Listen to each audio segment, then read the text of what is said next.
Hello guys, my name is Prashant. I am your GA educator. आप सभी का स्वागत है हमारे जनरल इकोनॉमी के सेशन में। आज के सेशन में हम बैंकिंग एंड फाइनेंशियल अवेयरनेस के टॉपिक से पेमेंट बैंक्स के एमसीक्यू डिस्कस करेंगे। Payment bank are one of the most important topic for our examination. इससे हमारे एग्जामिनेशन में हमें काफी क्वेश्चन देखने को मिले हैं। तो आइए स्टार्ट करते हैं अपने सेशन को, देखते हैं कि किस प्रकार के क्वेश्चन हमें पेमेंट बैंक से देखने को मिलते हैं हमारे पेपर में। तो पहले हम बेसिक कॉन्सेप्ट डिस्कस करेंगे टॉपिक का, फिर उसके एमसीक्यू। तो पेमेंट बैंक्स को जो इंट्रोड्यूस किया गया था वो एक ऑब्जेक्टिव के तहत किया गया था, और वो ऑब्जेक्टिव क्या है? वो ऑब्जेक्टिव है फाइनेंशियल इंक्लूजन। ऑब्जेक्टिव क्या है? ऑब्जेक्टिव है फाइनेंशियल इंक्लूजन। मैंने अपने पिछले सेशन में भी, फाइनेंशियल इंक्लूजन के सेशन में भी आपको बताया था कि जो बैंकों का विस्तार किया जाता है या बैंकिंग जो सर्विसेज हैं वो जन जन तक पहुंचाने के लिए जो भी स्टेप लिए जाते हैं वो फाइनेंशियल इंक्लूजन के तहत ही लिए जाते हैं। फाइनेंशियल इंक्लूजन का मतलब होता है वित्तीय समावेशन, यानी जन जन तक बैंकिंग सुविधा प्रोवाइड करना। तो पेमेंट बैंकों को जो इंट्रोड्यूस किया गया था वो इसी ऑब्जेक्टिव के तहत किया गया था। अब ये जो पेमेंट बैंक्स हैं, इनकी ऑफलाइन ब्रांचेस नहीं होती हैं, ये ऑनलाइन बैंकिंग प्रोवाइड करते हैं। तो जनरली लोगों को ऑनलाइन बैंकिंग सिस्टम से जोड़ने के लिए, कंट्री में डिजिटल बैंकिंग प्रोवाइड करने के लिए, डिजिटल बैंकिंग को प्रमोट करने के लिए पेमेंट बैंक्स को इंट्रोड्यूस किया गया था।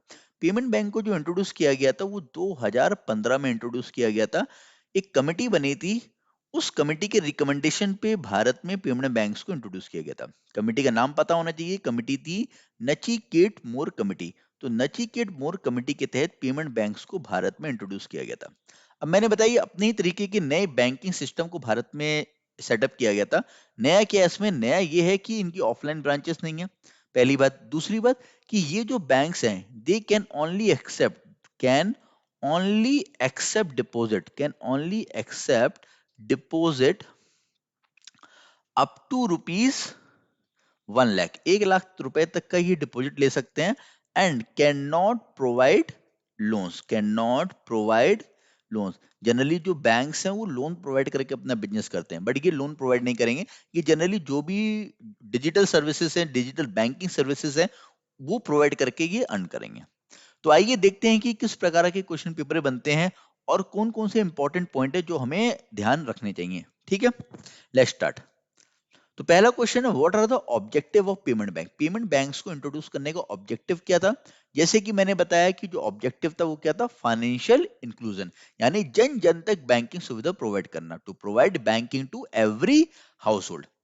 नेक्स्ट क्वेश्चन देखिए, यहाँ लिखा भी है, the objective of setting up payment bank is to further financial inclusion by providing a small saving account and payment remittance services to migrant labor workforce, low income household, small businesses, other unorganized sector entities and other users. Next question, which statement is not true for payment bank? निम्नलिखित में से कौन सा statement true नहीं है payment banks के लिए? Issuance of ATM debit card, तो एटीएम डेबिट कार्ड ये इशू करेगा, जैसे और बैंक आपको एटीएम कार्ड देते हैं, डेबिट कार्ड देते हैं, ये देगा। दे can not issue credit card, तो ये क्रेडिट कार्ड इशू नहीं करेगा, ये भी सही है। ये जब लोन प्रोवाइड नहीं करेगा तो ये क्रेडिट कार्ड भी इशू नहीं करेगा।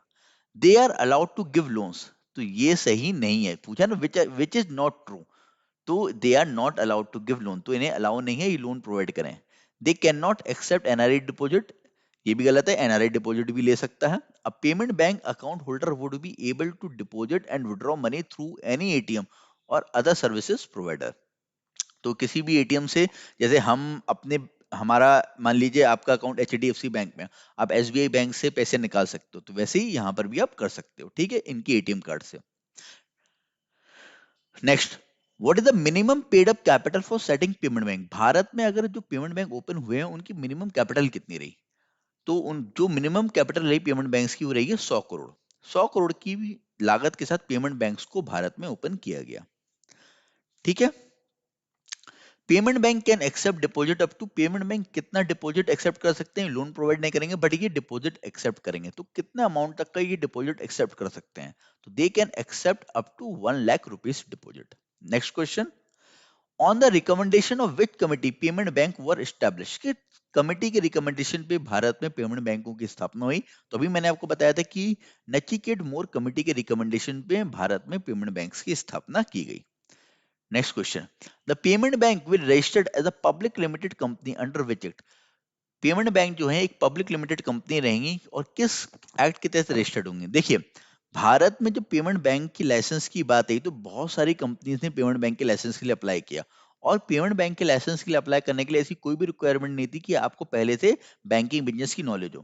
तो इसमें जनरली जो मैक्सिमम कंपनीज ने अप्लाई किया वो जनरली आपकी टेलीकॉम कंपनीज हैं, या जो पहले से जो पेमेंट के बिजनेस में रही हैं वो कंपनीज हैं। तो टोटल अगर हम बात करें, भारत में 11 पेमेंट बैंकों को लाइसेंस मिला था, जिसमें से 3 ने लाइसेंस विड्रॉ कर लिया था। उन्हें लगा कि जो भी आरबीआई की गाइडलाइंस है उन गाइडलाइंस के को देखते हुए आगे जाके उन्होंने 3 कंपनीज ने लाइसेंस विड्रॉ कर लिया, तो भारत में टोटल 8 पेमेंट बैंक्स ओपन होने थे। अब ये जो पेमेंट बैंक रजिस्टर्ड किए जाएंगे वो किस एक्ट के तहत किए जाएंगे? वो किए जाएंगे कंपनीज एक्ट 2013 के तहत। कंपनीज एक्ट 2013 के तहत ये रजिस्टर्ड होंगे, बट ये रेगुलेट बैंकिंग रेगुलेशन एक्ट 1949 के तहत होंगे। देखिए, the payment bank will be registered as a public limited company under the companies act 2013 and license, इन्हें जो लाइसेंस दिया गया अंडर सेक्शन 22, इंपॉर्टेंट है ये section, of the banking regulation act 1949। तो जो आरबीआई लाइसेंस प्रोवाइड करता है बैंकों को, सेक्शन 22 के तहत करता है, under banking regulation act 1949। Next, what is the meaning of paid up capital? Paid up capital का मतलब क्या होता है? देखिए, एक होती है कंपनी की ऑथोराइज कैपिटल। ऑथोराइज कैपिटल, तो कंपनी क्या करती है, अपनी कैपिटल का जो अमाउंट है, जो ऑथराइज कैपिटल होती है उसका शेयर इशू करती है। मान लीजिए कंपनी की ऑथराइज कैपिटल है 1 लाख रुपए, ठीक है। उसे उसे क्या करना है, मार्केट से 1 लाख रुपए रेस करना है, ठीक है। तो अब वो मार्केट में अपने 1 लाख रुपए इशू करेगी। नहीं सॉरी, एक ये ऑथराइज कैपिटल हो गई, 1 लाख रुपए ऑथराइज कैपिटल हो गई। एक होती है इशूड कैपिटल। अब इशूड कैपिटल अगर हम बात करें कि जो पैसा रेस करना है मार्केट से वो 50,000 करना है। 1 लाख रुपए क्या है, ये ऑथोराइज कैपिटल है। ये किसी भी कंपनी की कैपिटल जो होती है वो ऑथोराइज कैपिटल कहलाती है। अब उसे मार्केट में शेयर इशू करके पैसा रेस करना है, उसे 50,000 रुपीज रेस करना है, इशूड कैपिटल हो गई। इतने उसे इशू करना है। मान लो कोई शेयर है, जो जो अगर हम बात करें 50 रुपए का शेयर है, और कंपनी 1,000 शेयर इशू कर रही है मार्केट में, ठीक है। इस तरीके से वो कंपनी रेस करना चाह रही है फंड। अब इसमें 50 रुपए में अगर हम बात करें, तो 1,000 में से अगर हम देखें तो सिर्फ 500 शेयर बिके। 500 शेयर बिके, तो 500 शेयर बिके, यानी 25,000 रुपए कंपनी को मिले। इशू 50,000 किए थे लेकिन मिले कितने, 25,000। तो जितने मिले that is known as paid up capital. जितने मिलते हैं पैसे शेयर इशू करने के बाद, वो पेड अप कैपिटल कहलाती है। तो देख लेते हैं, पढ़ते हैं ऑप्शन। पहला ऑप्शन है difference between a bank asset and its liability, paid up capital ये नहीं होता।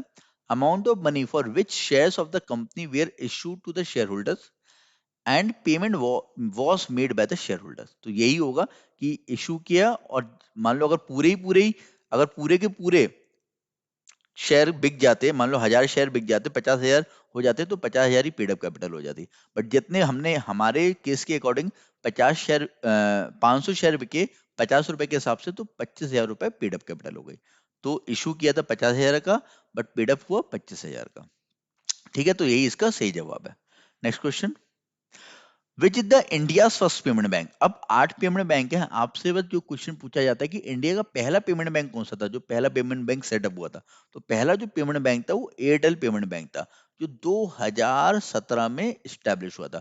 तो 2017 में जो सबसे पहला पेमेंट बैंक स्टैब्लिश हुआ था, वो एयरटेल पेमेंट बैंक हुआ था, ठीक है। भारतीय Airtel launch India first live payment bank named Airtel Payment Bank in March 2017. At present, there are 7 operational payment banks.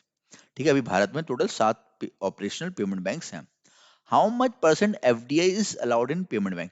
Foreign direct investment, कितना फॉरेन डायरेक्ट इन्वेस्टमेंट अलाउड है पेमेंट बैंक में? तो foreign direct investment की अगर हम बात करें, तो ये जो पेमेंट बैंक्स हैं एक तरीके के प्राइवेट बैंक्स हैं, और प्राइवेट बैंक्स में जो एफडीआई अलाउड है वो 74% होता है, ठीक है। तो यहाँ पे नन ऑफ दिस होगा, तो इसका सही जवाब क्या है, 74%, ठीक है। FDI of 74% allowed in payment banks. Next question. Minimum initial contribution of the promoter to the paid up equity capital shall at least be how much percent for the first 5 years from the commencement of its business? तो जो promoters हैं वो कितना minimum contribution कर सकते हैं? जैसे मान लो कोई पेमेंट बैंक स्टैब्लिश हुआ, उसका जो भी कोई प्रमोटर होगा, प्रमोटर मतलब इन्वेस्टर, कितना वो इन्वेस्ट कर सकते हैं प्रमोटर, तो जो मिनिमम इनिशियल कंट्रीब्यूशन रहेगा प्रमोटर का वो रहेगा 40%। ठीक है, तो ये पता होना चाहिए। ये कुछ क्वेश्चन हमारे पेपर में बनते हैं पेमेंट बैंक से रिगार्डिंग। तो पेमेंट बैंक से रिगार्डिंग जो भी क्वेश्चन हमारे एग्जामिनेशन में बनते हैं वो सारे के सारे पॉइंट, वो सारे के सारे क्वेश्चन हमने इस सेशन में कवर कर लिए। हम मिलते हैं अपने अगले सेशन में, तब तक के लिए have a good day. Thank you.